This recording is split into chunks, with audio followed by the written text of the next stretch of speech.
Jojo George നായകനായ വരവ് രണ്ടാം ആഴ്ചയിലും കേരളത്തിൽ മികച്ച നിലയിൽ പ്രദർശനം തുടരുകയാണ്. ഇന്ന് കേരളത്തിൽ ലഭ്യമായ ലൈവ് ട്രാക്കിംഗ് അനുസരിച്ച് ചിത്രം ഏകദേശം 5.56 ലക്ഷം ഗ്രോസ് നേടിയിട്ടുണ്ട്. അന്തിമ കണക്ക് രാത്രി ഷോകൾക്ക് ശേഷം മാറാൻ സാധ്യതയുണ്ട്.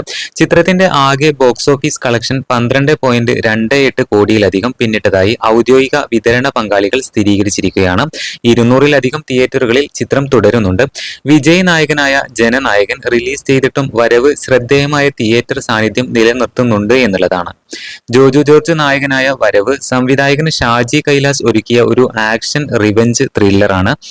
കുടുംബം, പ്രതികാരം, അധികാര രാഷ്ട്രീയം എന്നിവയാണ് ചിത്രത്തിന്റെ പ്രധാന പ്രമേയങ്ങൾ. എന്നാൽ ജോജു ജോർജ് ശക്തമായ പ്രകടനമാണ് ഇതിൽ കാഴ്ചവെക്കുന്നത്. വികാര രംഗങ്ങളും ആക്ഷൻ രംഗങ്ങളും അദ്ദേഹം മികച്ച രീതിയിൽ കൈകാര്യം ചെയ്യുന്നുണ്ട്.